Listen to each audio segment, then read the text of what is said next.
Jesus. Por esta razão, nós estamos expondo aqui, de maneira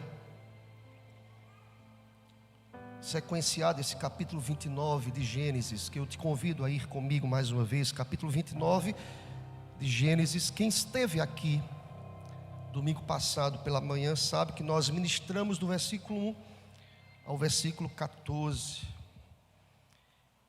E nesta manhã, tomando ainda o verso 14, estarei lendo o versículo 14 ao versículo 30 do texto sagrado. Gênesis, capítulo 29, do versículo 14 ao versículo 30, nós estamos conversando, ministrando, expondo acerca deste encontro de Jacó com Raquel.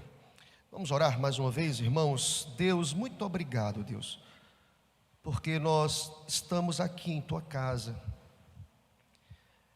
Em Tua casa convém santidade, adoração, louvor. E aqui, Senhor Deus, quando nós abrimos o texto santo, sagrado, que o Senhor fala conosco, é o Senhor mesmo falando conosco. E eu te peço, ó Deus, usa-me como instrumento, Senhor Deus, que eu possa ser boca do Senhor nesta manhã, a cada vida aqui. Fala conosco, ministra, Pai, a cada coração, e que possamos extrair do texto verdades que, por certo, irão conduzir as nossas vidas em todas as demandas da vida, Pai. Fala conosco, vem descortinar as nossas mentes, nos traz entendimento, Deus, compreensão, para o louvor do Teu nome, para a glória do Teu nome que oramos. Aleluia. Amém, Senhor.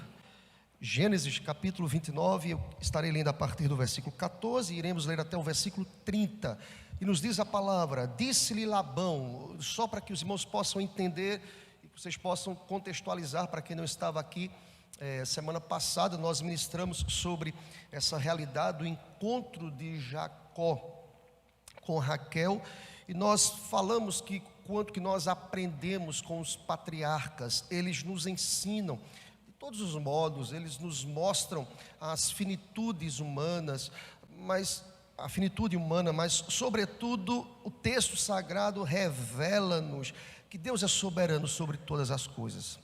Deus é Senhor de todas as coisas. E aí nós entendemos e falamos do verso 1 ao verso 14 que o encontro de Jacó com Raquel foi um encontro pré-determinado por Deus. Jacó tinha razões de sobra para não ter esse encontro. Jacó, pela inclinação maldosa da sua alma, ele poderia ter se relacionado com mulheres fora da aliança. E ele obedece. Eu estou falando de alguém extremamente desobediente, extremamente enganador, alguém que procurou por todos os meios roubar, furtar e conseguiu a primogenitura que era de Esaú. Mas vejam, não por acaso Jacó guarda uma ordem do seu pai: vai e procura uma moça lá da região de Pan-Harã, alguém que faz parte dessa aliança. E Jacó, alguém extremamente desobediente às ordens lógicas da vida, ele atende à voz do seu pai, o obedece e vai para essa região. E nós já ministramos do versículo 1 ao versículo 14 que esse encontro aqui, ele está alinhado às promessas de Deus. Percebam, não é algo produzido pelo próprio Jacó. E nós falamos que o encontro de Jacó com Raquel foi um encontro promovido pelo próprio Deus, de tal forma que nós afirmamos que esse encontro aqui foi direcionado por Deus. Nós paramos aqui no versículo 14, e nós afirmamos com toda ênfase que esse encontro é fruto da soberania de Deus. Deus é soberano sobre todas as coisas. Iremos ler agora mais duas verdades a partir do versículo 14. Aí eu te convido a voltar os olhos, e a você que estava aqui semana passada, vocês sabem que nós paramos aqui nesse verso 14, quando Labão disse assim: de fato, ó Jacó, és meu osso e minha carne. Jacó, pelo espaço de um mês, permaneceu com ele. Depois disse Labão a Jacó: acaso, por seres meu parente, irás servir-me de graça? Dize-me, qual será o teu salário? Ora, Labão tinha 2 filhas, Lia, a mais velha, e Raquel, a mais moça. Lia tinha olhos baços, porém Raquel era formosa de porte e de semblante. Jacó amava a Raquel e disse: 7 anos te servirei por tua filha mais moça Raquel. Respondeu Labão: melhor é que eu te dê, em vez de dá-la a outro homem, fica pois comigo. Assim, por amor a Raquel, serviu Jacó 7 anos, e estes lhe pareceram como poucos dias, pelo muito que Jacó a amava. Disse Jacó a Labão: dá-me minha mulher, pois já venceu o prazo para que me case com ela. Reuniu, pois, Labão todos os homens do lugar e deu um banquete. À noite, conduziu a Lia sua filha e a entregou a Jacó, e coabitaram. Para a serva de Lia, sua filha, deu Labão Zilpa, sua serva. Ao amanhecer, viu que era Lia. Por isso disse Jacó a Labão: que é isso que me fizeste? Não te servirei eu por amor a Raquel? Por que, pois, me enganaste? Respondeu Labão: não se faz assim em nossa terra. Dar-se a mais nova antes da primogênita. Dar-se a mais nova antes da primogênita. Decorrida a semana desta, dar-te-emos também a outra, pelo trabalho de mais 7 anos que ainda me servirás. Concordou Jacó, e se passou a semana desta, então Labão lhe deu por mulher Raquel, sua filha.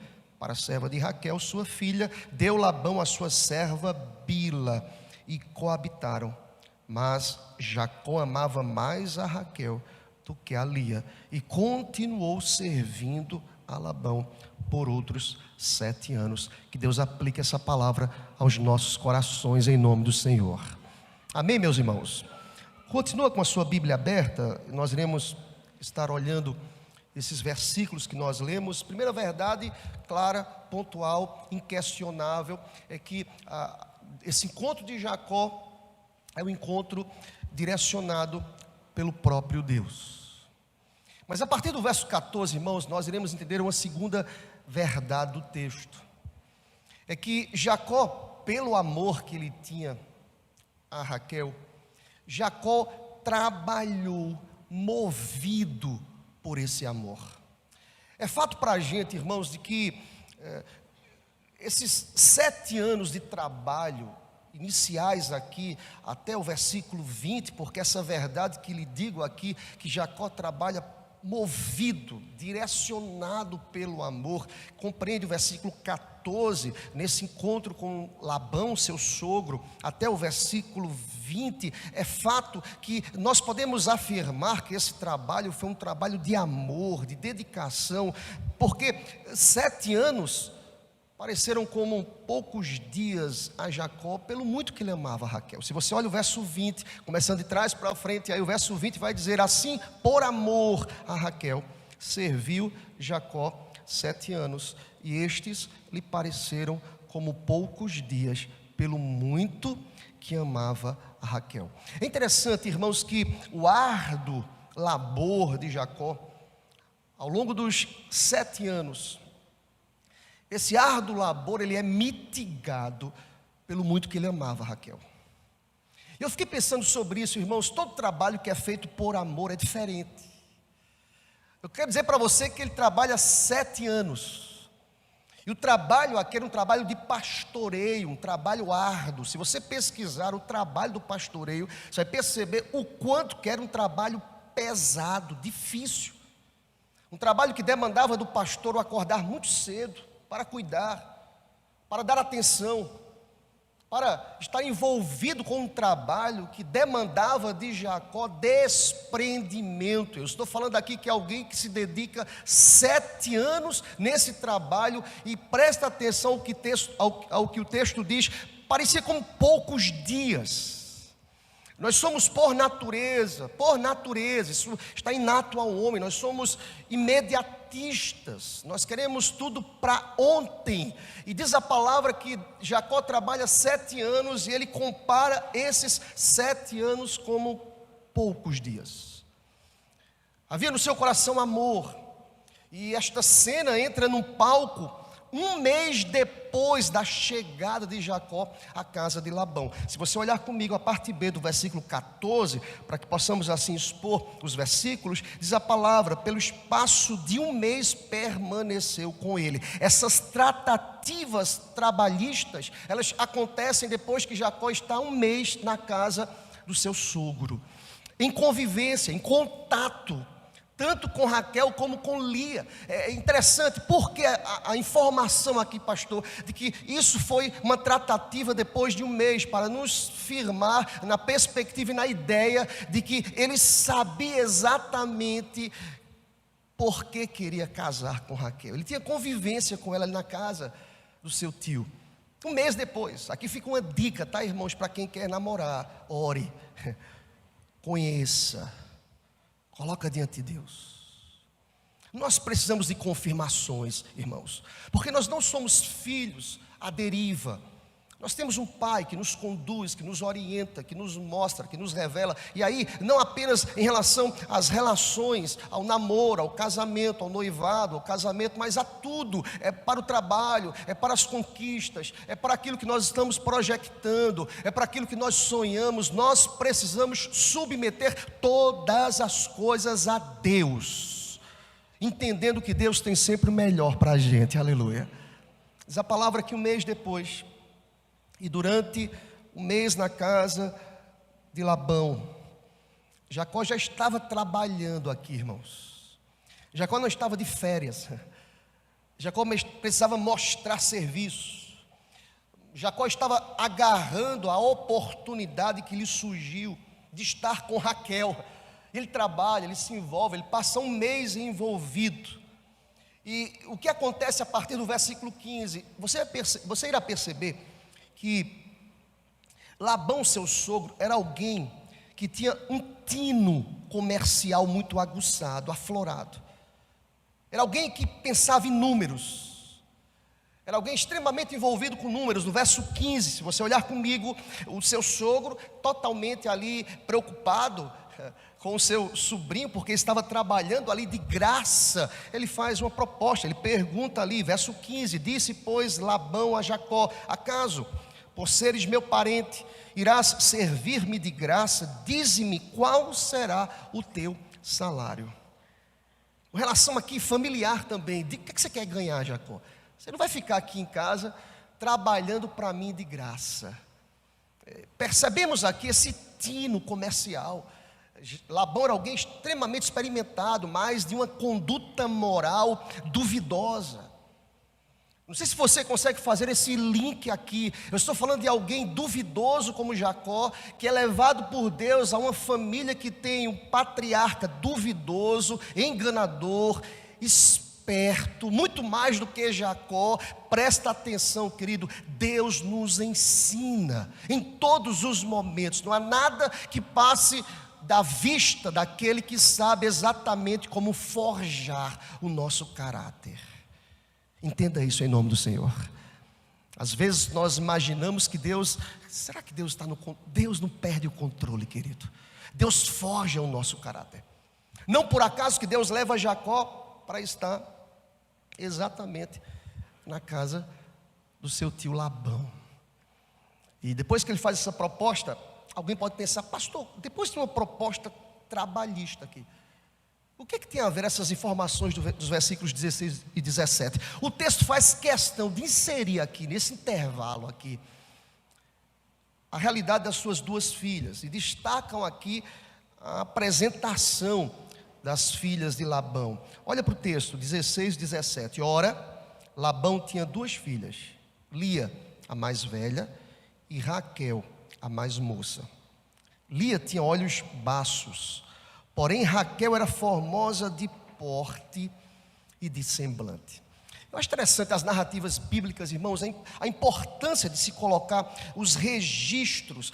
Para que esse texto está aqui, queridos? Esse texto está aqui porque o autor, o escritor, tem como objetivo preparar o leitor em relação ao que vai acontecer adiante.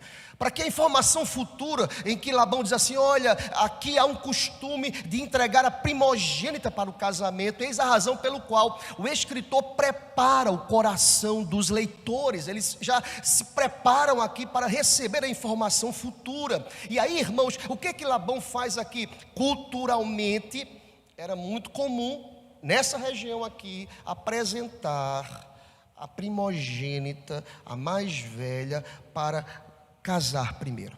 Mas o texto faz questão de destacar aqui as características físicas das duas filhas de Labão. O texto diz que Lia, eu não sei se isso lhe chama a atenção, Lia tinha olhos baços. Pastor, o que é um olho baço? É um olho sem brilho. No hebraico, a ideia aqui, irmãos, é olhos meigos, porém olhos apagados. Eu estava lendo o comentarista, ele vai dizer o seguinte: é como se faltasse faísca e fogo no olhar de Lia, diferentemente do olhar de Raquel. Alguém pode pensar, no olhar de Raquel estava pegando fogo. Mas por que, pastor, destacar o olhar das filhas de Labão? Os orientais, presta atenção a isso, os orientais, eles apreciavam a mulher através de um olhar cativante, com brilho. Era através do olhar, porque elas usavam um véu. O olhar, a relação, a paquera, aqui no Velho Testamento era no olhar. E aqui eu tenho uma palavra para você, mulher, que imagina que quanto mais expor o corpo, mais atrativos o homem terá. É só um olhar. Que coisa maravilhosa. Eu posso ouvir um amém de uma irmã aqui? Amém? Não é pecado não dizer amém, que tem um olhar bonito, viu, irmã? Um olhar. E por que eu estou dizendo isso? Porque isso desconstrói a ideia de uma exposição do próprio corpo. Vivemos dias difíceis. E diz a palavra aqui que, nesse contexto aqui, o olhar cativava, chamava a atenção. E se você prestar atenção aqui, há um contraponto aqui. Enquanto o olhar de Lia era baço, sem fogo, sem brilho, o texto diz que Raquel, verso 17, era formosa de porte e de semblante. Em outras palavras, o texto quer dizer que, diferentemente de Lia, com olhar baço, Raquel era muito atraente, segundo os padrões orientais. Pastor, se eu estou seguindo uma lógica de um padrão oriental, em que sentido Raquel era atraente? No seu olhar, na relação do olhar. E aqui lembre, querido, que o olhar tinha essa importância do cativar, do comunicar. Tem gente que se comunica com o olhar, é verdade ou não é, gente? Tem gente que sorri com o olhar, tem gente que transmite informações com o olhar. E aí eu lembro muito da relação paternal. Todo pai, todo filho, melhor dizendo, só no olhar do pai e da mãe já sabe que tem ali uma redação, já tem uma tese ali composta. O pai só precisa olhar, aquele olharzinho abençoado. Acabou, aqui já tem mensagem aqui, irmãos. Um pai que olha para o filho, que o filho conhece o pai na relação, ele só precisa olhar. Olhou, já tem mensagem. Se você procurar um filho que foi olhado pelo pai, com aquele olhar, o filho já dá uma recuada. Diz, rapaz, já tem coisa errada comigo. Já olha assim, o que foi que eu fiz de errado? Tem que comer roupa aqui, alguma coisa. O olhar. Interessante, irmãos, que, dito isso, o texto vai dizer que Jacó, ele que propôs a Labão o trabalho. Presta atenção, querido, quem propôs aqui o trabalho foi o próprio Jacó. A partir do verso 18, diz a palavra: Jacó amava Raquel. Vocês percebem, irmãos, que toda a relação aqui estabelecida, não de Labão para com Jacó, porque a relação de Labão para com Jacó, do seu tio, era uma relação fria, trabalhista. Ele estava preocupado com resultados, com números, preocupado até, quem sabe, se Jacó me botar na justiça, tem que deixar tudo amarradinho aqui, tudo certo. Labão era alguém que vislumbrava sempre essa visão do ter. Se você prestar atenção, a importância que ele dava aos rebanhos, se você pegar os dois nomes das filhas de Labão, os significados mostram a realidade de rebanho. Lia significa vaca selvagem, e Raquel significa ovelha. Veja, ele tinha uma relação com o rebanho tão grande, que ele dá nomes às filhas relacionados a essas tratativas de rebanho. E aí, vejam bem, é Jacó, diferentemente, que é movido pelo amor, que propõe aqui para Labão. Olha para o texto, acompanha comigo, versículo 18. Jacó, por sua vez, amava Raquel e disse: Labão, meu tio, eu vou te servir por 7 anos, por tua filha mais moça, Raquel. Veja aí que o caráter maldoso de Labão é exposto aqui. Era a hora de Labão falar o que, gente? Pessoal, tudo bem, a proposta está aqui, mas há um costume oriental aqui na minha região, de que primeiramente você precisa trabalhar pela minha filha mais velha. Primeiro casa a minha filha mais velha. Ele fica calado, irmãos. O cara é malandro. Ele fica quietinho. E diz a palavra aqui que respondeu Labão: olha, melhor é que eu te dê Raquel. Veja, a proposta foi para Raquel, é melhor que eu te dê, em vez de dá-la a outro homem. Fica, pois, comigo. O que Labão está pensando? Olha a mente capitalista de Labão. Eu quero dinheiro, eu quero que alguém trabalhe, eu quero que alguém faça o serviço. Alguém, gente, percebam, eu estou falando, se Jacó fosse alguém preguiçoso, desanimado, escorão, por certo, Labão iria dizer, depois de um mês: eu não quero nenhuma tratativa trabalhista com meu sobrinho. Ele é um cara escorão. Pelo contrário, lembram da semana passada? Foi Jacó mostrando serviço que empurra uma pedra pesada para começar um diálogo com Raquel. E é interessante, irmãos, que dito isso, para mim é o epicentro aqui desse primeiro bloco que fala sobre o trabalho movido pelo amor, que está escrito no verso 20: assim, ouvida a proposta, a confirmação da proposta do seu tio Labão, por amor a Raquel, verso 20, serviu Jacó 7 anos, e estes lhe pareceram como poucos dias, pelo muito que a amava. Vocês percebem, irmãos, que há aqui um plano maior do que até esse amor de Jacó. Lembre-se, o encontro de Jacó com Raquel foi um encontro direcionado por Deus. Esse amor que o prendeu na casa do seu tio é um amor viabilizado pelo próprio Deus. Nada acontece em nossas vidas por acaso, porque é um Deus que está regendo a história para que as suas promessas se cumpram cabalmente nas nossas vidas. Glória a Deus por isso. Esse amor de Jacó, esse envolvimento. E nós percebemos o porquê disso, pastor. Lembrem-se, Deus está tratando o caráter de Jacó. Enquanto ele está servindo aqui pacientemente a Labão durante 7 anos difíceis. Repito, ser pastor de ovelhas não era um trabalho fácil. E 7 anos é um bocado de tempo, gente.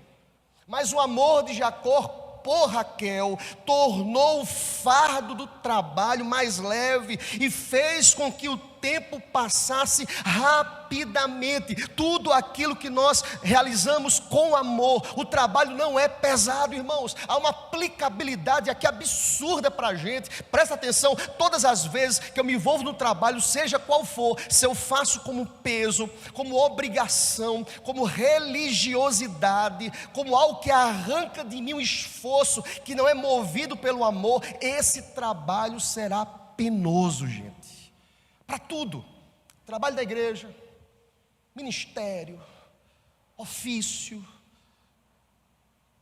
os ministérios da igreja, trabalho secular, o trabalho na repartição pública, você que é autônomo, se você faz com o peso da responsabilidade apenas, sem o mover do amor, sem motivado pelo amor, esse trabalho será um trabalho penoso. O contrário é verdade. Tudo aquilo que nós realizamos como se fosse para o Senhor, por amor ao Senhor Deus, nós iremos colher frutos, e o tempo passará que nós nem iremos perceber. Seja bendito o nome do Senhor. Eu lembro de um texto de Paulo, só para que você faça um paralelo aí. Colossenses capítulo 3, vai comigo rapidamente. Colossenses 3. Olha comigo o verso 23 aí. Eu queria que você pudesse ler comigo. Todos juntos. Colossenses 3, versículo 23. Toda igreja. Tudo quanto fizerdes, fazei-o de todo o coração, como... Gente, onde é que esse texto está inserido, em que seção? Seção em que Paulo trata sobre os deveres da família. Eu não sei se isso traz ao teu coração algumas ponderações, para o meu traz. Paulo insere aqui esse trabalho para dizer, é a partir da família que o trabalho tem que ser feito de coração. Se eu sou esposo e amo minha esposa de coração, se eu faço serviço, se eu estou trabalhando em prol da minha esposa e dos meus filhos de coração, meu trabalho é diferente, não é pesado, irmãos. A esposa que faz isso para o marido de coração, como se para o Senhor, não um trabalho que traz às nossas realidades a reclamação, a murmuração, o peso. De novo, levar para a escola. De novo, levar para lá, para cá. Não, traz peso. Traz satisfação, é como se para o Senhor, é como se Paulo pegasse e trouxesse o extrato da realidade, que é a célula máter da família, e lançasse sobre a sociedade. Se em casa eu faço um trabalho como se fosse para o Senhor, tudo que eu vou realizar será para o Senhor. Isso eu lanço para o mundo, para a sociedade, para o meu trabalho. Quando eu faço com coração, com amor, por certo, esse trabalho será um trabalho prazeroso. Eu lhe digo nesta manhã que Jacó trabalhou movido pelo amor. O que é que Deus estava fazendo? Deus estava tratando soberanamente o caráter de Jacó. Seja bendito o nome do Senhor. Eu estava lendo um livro e o autor falava sobre um grande expositor, Martin Lloyd-Jones, que foi o pastor galês, fantástico, uma referência para muitos pastores. Martin Lloyd-Jones, que a sua formação, para quem não sabia, ele era médico, irmãos. E Martin Lloyd-Jones, ele foi médico auxiliar do médico da rainha. Ele foi médico auxiliar, ele ficou frustrado com isso. E ele, com a frustração da sua profissão, ele recebe de Deus um chamado específico para pregar o Evangelho. Em 1939, ele chega na abadia de Westminster como pastor auxiliar do Campbell Morgan. Ele fica 4 anos como pastor auxiliar. Em 1943, ele assume a abadia de Westminster como pastor. Naquele contexto de guerra, difícil, complicado. Diz a história lá, a sua biografia, de que a igreja, mesmo nesse contexto conturbado, cultos pela manhã, cultos à noite, dominicalmente, a igreja superlotada. Martin Lloyd-Jones fica quase 30 anos, até 1968, como pastor dessa igreja, quando sai da abadia de Westminster. Mas o seu legado ali é impressionante, de alguém que fez exposições continuadas de vários textos da Bíblia, e as pessoas afluíam para lá. E por que eu lhe cito isso? Porque o autor vai dizer o seguinte, que Martin Lloyd-Jones tinha consciência de que ele foi colocado ali por Deus. Deus coloca soberanamente todas as pessoas nos seus devidos lugares, porque há um propósito maior e soberano da parte de Deus. Você crê nisso? Eu creio. E por que eu cito Martin Lloyd-Jones? Porque ele vai dizer o seguinte: como é bom entender as Escrituras, entender que a teologia bíblica e a teologia sistemática ocupam posições importantíssimas na Bíblia. Para que ele vai dizer? A teologia bíblica é como se fosse a árvore numa floresta, é como se fosse o primeiro braço da exegese do texto. É importante ter uma teologia bíblica para que eu possa compreender o texto, a sua raiz, a sua origem, fazer uma exegese do texto. Ele diz assim: é importante entender a árvore em todas as suas nuances, em todos os seus detalhes, mas há uma aplicabilidade de uma teologia sistemática que, diferentemente de apenas ter uma visão da árvore, a teologia sistemática é a visão de toda uma floresta. Ele vai dizer: nós precisamos entender a árvore, porque nós estamos colocados e postos em um contexto, mas há um projeto que representa toda uma floresta, e Deus que está no controle de todas as coisas, em nome de Jesus. Sabe o que eu quero dizer com isso aqui para a gente? É que Jacó imaginava que era o seu amor, e somente o seu amor, que estava movendo o seu coração a trabalhar de maneira prazerosa. Não, Deus soberanamente lhe colocou ali, porque Deus, Ele é o dono da floresta. Glória a Deus. Amém, meu irmão? Pastor, eu vou sair dizendo aí que o pastor Felipe disse que Deus é o dono da floresta. Que texto é esse? A criação, irmãos. A origem, estamos no texto de Gênesis. Ele é o criador de tudo. Ele é o dono. Ele é o Senhor. Vocês lembram da promessa bíblica? O salmista disse que eu sou como a árvore plantada junto às correntes de águas. Nós não somos como árvores selvagens. Nós somos árvores plantadas. O que é que você pensa? Quem te plantou no lugar que você está, na família que você está, no trabalho que você faz parte, no contexto que você está inserido, na igreja que você é membro, se congrega, sabe quem te colocou? Deus. Você foi plantado. Você fala assim: como é que essa pessoa entra na minha vida? Deus. Como é que eu conheci essa pessoa? Deus. Como é que eu casei com essa pessoa? Deus. Jacó imaginava que era o seu amor. Não, queridos, há um plano que é maior do que os nossos planos. Nós nem imaginamos, mas pastor, às vezes a impressão que nós temos é que nós perdemos o controle. Não, querido, o Criador de todas as coisas está soberanamente guiando a sua vida. O que temos que fazer, nós precisamos obedecer ao Senhor. O que é que Jacó fez? Obedece. E vai procurar alguém da linhagem para casar. Mas ele faz o que nos seus primeiros 7 anos? Ele trabalha movido pelo amor. A primeira lição para a gente aqui é que trabalhe como se fosse para o Senhor, querido. O namoro vai ser diferente, o noivado vai ser diferente, o casamento vai ser diferente, a família vai reagir e agir diferente, o trabalho será diferente, o ministério será diferente. Acorde todos os dias, é para o Senhor. Mas está difícil, 7 anos, difícil. Ele disse: é como poucos dias. Eu amo, é um amor que move. E amar, irmãos, é uma decisão diária. Amar, cuidar, lutar, pagar um preço, envolve emoções, sim, pastor, mas são decisões diárias. Eu preciso pagar esse preço todos os dias. Jacó acordava, o trabalho é árduo, eu preciso acordar cedo, mas o amor está me impulsionando. Eu amo aquela mulher, glória a Deus. Seja bendito o nome do Senhor. Aí você disse assim: pastor, mas não é uma mulher, o trabalho lá, meu trabalho é difícil. Diga assim: eu amo Jesus, eu amo o Senhor, é como se fosse para o Senhor. Colossenses 3, versículo 23.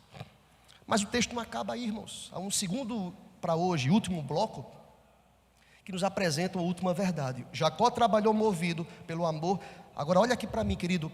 Deus, Ele trata o nosso caráter. Há uma terceira verdade, ou segunda hoje, mas terceira nessa sequência de ministrações, é que Jacó, porque está sendo tratado por Deus, Jacó colheu o que ele plantou. Do versículo 21 ao versículo 30, se você prestar atenção, nós percebemos aqui que o homem que enganou seu pai foi enganado pelo seu sogro. O homem que se passou por primogênito recebeu a primogênita como esposa. Se tem uma lei inescapável da vida, é que cedo ou tarde nós colhemos aquilo que nós plantamos. Inescapável. Mas pastor, Deus não é um Deus de amor? Sim, é atributo de Deus. Mas Deus é justiça. Eu gosto muito de usar o exemplo que muitos já usaram, daquela experiência de Cristo registrada na Bíblia com aquele ladrão da cruz. Aquele, Cristo não, estava ali porque era um bandido, perdido, cumprindo cabalmente a sua sentença. Mas ali é uma relação em que Deus toca o seu coração, quando eles estavam ali instigando, maldizendo, quem sabe até ponderando as mazelas de suas almas, os dois ladrões ali. Eu já vi um pregador falando, era o ladrão bom. Eu não conheço nenhum ladrão bom, irmãos. Mas vi um pregador, olha, o ladrão bom e o ladrão ruim. Eu disse, que ladrão bom? Eu não conheço um ladrão bom. Mas veja, um dos disse assim, lembra-te de mim quando chegares no paraíso. O que Jesus fala? Ainda hoje. Jesus salvou a alma daquele homem, mas Deus não o livrou de pagar aquilo que ele plantou. Deus é justiça, irmãos. Há uma filosofia inescapável, essa de que colhemos aquilo que plantamos. Paulo vai tratar sobre isso. Gálatas capítulo 6, versículo 7, diz assim, lembra comigo o texto, não vos enganeis, de Deus não se zomba. De Deus não se zomba, pois aquilo que o homem semear, isso o homem também ceifará. Deus, mas pastor, Deus não é amor, Deus é misericórdia, sim. Mas em sua graça, que é favor que nós não merecemos, Deus perdoa os nossos pecados quando nós confessamos, sim. Mas Deus, Ele é justiça. E Deus permite soberanamente que arquemos com as consequências dos nossos pecados. Eu penso, irmãos, que a decepção de Jacó foi apenas o começo da sua colheita aqui. E nós observamos a partir do versículo 21, acompanha comigo. Há uma decepção, por certo, de Jacó. Disse Jacó a Labão, dá-me a mulher, verso 21, pois já venceu o prazo, trabalhei 7 anos. Irmãos, a impressão que eu tenho aqui é que Labão ficou caladinho aqui, irmãos. Porque o texto diz, já venceu. Eu acho que tinha 7 anos, alguns dias. Jacó louco para casar, irmãos. Eu sei bem o que é isso. Louco para casar. Acaba logo esse negócio aí. Acabou o tempo, acho que ele ficou esperando. Agora eu vou esperar meu sogro, acho que ele vai se organizou. Hoje de manhã, logo cedo, ele vai me dar a esposa. Passou o prazo, meu tio. Vamos resolver isso aí, para que me case com ela. Reuniu, pois, Labão, todos os homens, verso 22 do lugar, e deu um banquete. Irmãos, casamento, e essa cultura que tem sido quebrada, já quebrou há muito tempo, de que o pai da noiva paga e gasta muito, é antiga, viu, irmãos? Está aqui, ó. Ele reúne os homens no lugar, dá um banquete. Os noivos estão assim, Deus traz de volta, é palavra de Deus. Os noivos estão dizendo para a noiva, está vendo, rapaz, que é cultural, é bíblico, fale com o seu pai aí, ó. Vai confirmando Deus, vai abrindo, é palavra de Deus nessa manhã. Tem gente que só quer pegar a palavra que lhe agrade, né, gente? À noite conduziu a Lia, sua filha, diz o texto aí, e deu a Jacó, e coabitaram. Para a serva de Lia, sua filha, deu Labão Zilpa, sua serva. Olha a decepção, verso 25. Que é isso que me fizeste? Ele viu que era Lia, procura o tio, amanheceu o dia, o que é que a irmã de Raquel está fazendo aqui? Procura o tio, eu te servi por amor a Raquel, por que, pois, me enganaste? É quando Labão, esperto, expertise aguçada, diz assim, olha, na nossa região, não podemos entregar a mais moça, nós entregamos para o casamento a primogênita. Interessante, irmãos, aqui alguém pode questionar, pastor, que coisa louca. Como é que Jacó não percebeu que era Lia?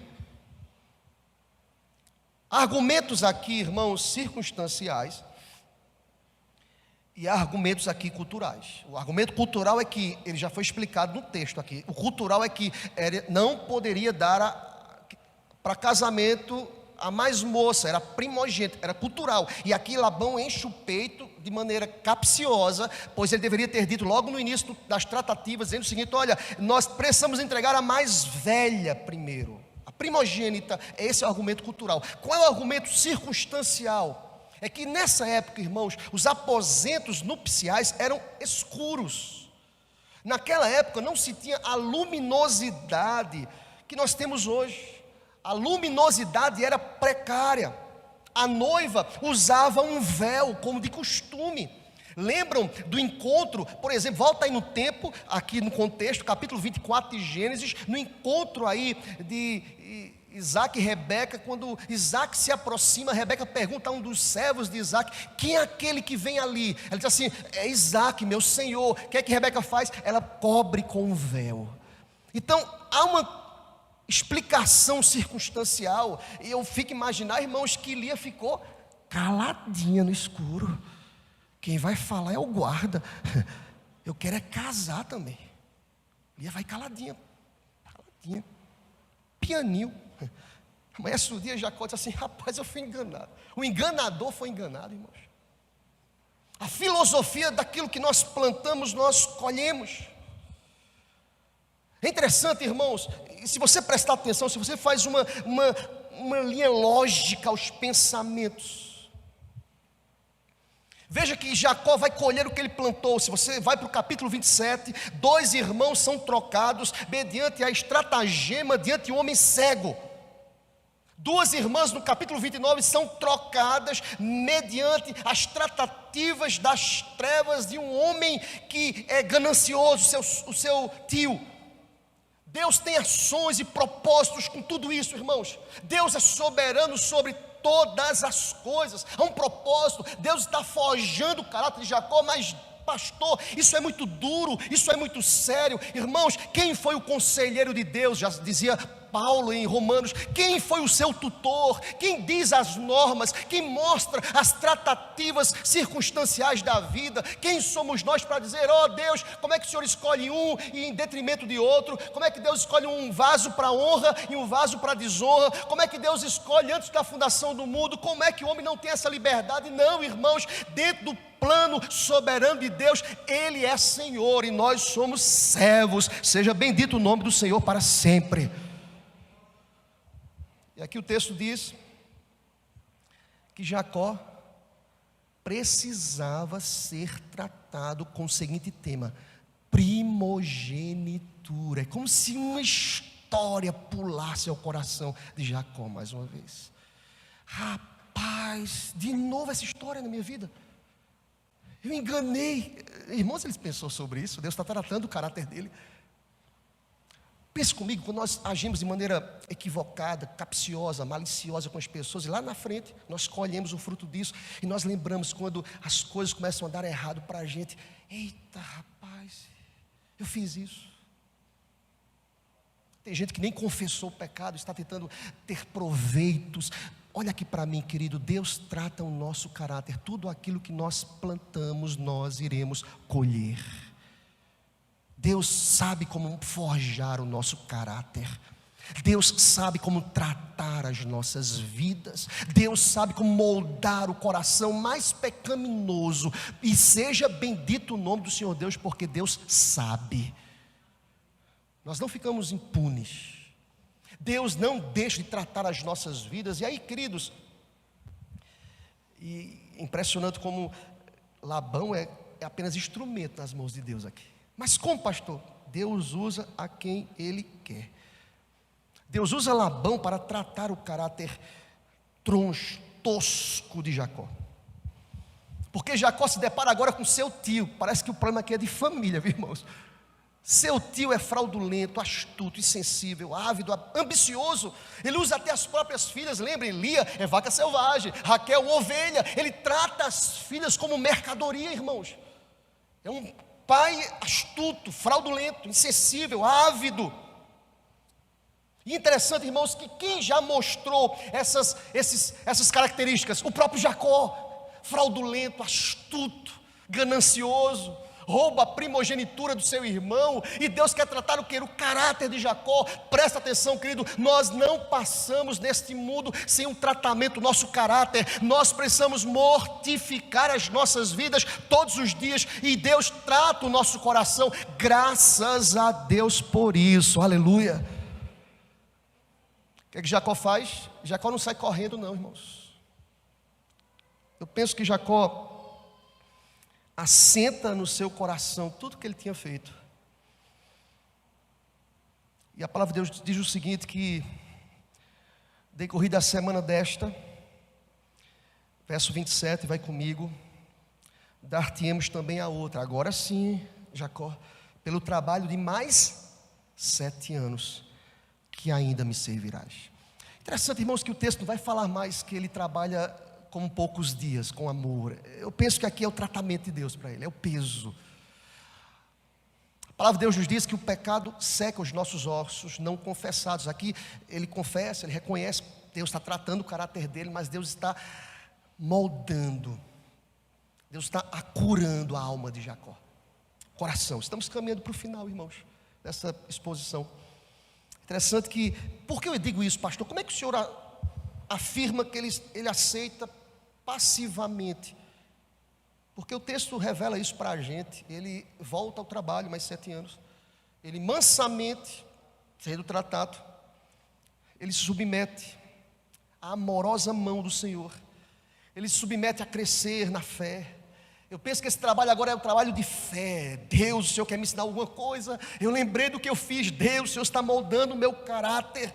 E diz a palavra que no final das comemorações, do casamento, e que comemoração, irmãos, eu penso na angústia de Jacó, todo mundo celebrando, o pai feliz, garantido mais 7 anos de trabalho do seu sobrinho, alguém de confiança, alguém honesto, porque já se passaram 7 anos, lembrem-se, se ele fosse desonesto, um péssimo trabalhador, Labão ia encontrar aqui uma estratégia de lançá-lo fora. Não, depois de 7 anos, renova-se o contrato de trabalho, irmãos, e diz a palavra que no final das comemorações, olha comigo o versículo 27, decorrida a semana desta, dar-te-emos também a outra pelo trabalho de mais 7 anos, que ainda me servirás. Verso 28, passivamente, diz a palavra, concordou Jacó, e se passou a semana desta. Então Labão lhe deu por mulher Raquel, sua filha. Para a serva de Raquel, sua filha, deu Labão a sua serva Bila, e coabitaram. Mas Jacó amava mais a Raquel do que a Lia, e continuou servindo a Labão por outros 7 anos. Irmãos, eu não sei se chama a atenção de vocês, eu estou tratando aqui de alguém que era enganador, Jacó. O que é que ele poderia ter feito? Já que eu já estou com Lia, com Raquel, eu já vou embora, eu vou fugir. Não, irmãos, o trabalho de Deus é perfeito, glória a Deus. Deus tinha propósitos com Jacó, irmãos. Deus estava preparando Jacó para um embate, para um enfrentamento, para que o nome dele fosse transformado, não mais Jacó, mas agora Israel. Presta atenção, querido, às vezes nós estamos colhendo alguns frutos das nossas ações e nós não entendemos. Os anos se passam. Isso foi há 7 anos atrás, isso foi há 14 anos atrás. Isso não foi confessado, isso não foi tratado. Deus molda o caráter da gente. Eu fico imaginando Jacó depois de 7 anos, a primogênita, meu Deus, fazia tanto tempo, eu achei até que Deus tinha esquecido. Deus trata o coração da gente. Deus tem propósitos. Deus é Senhor.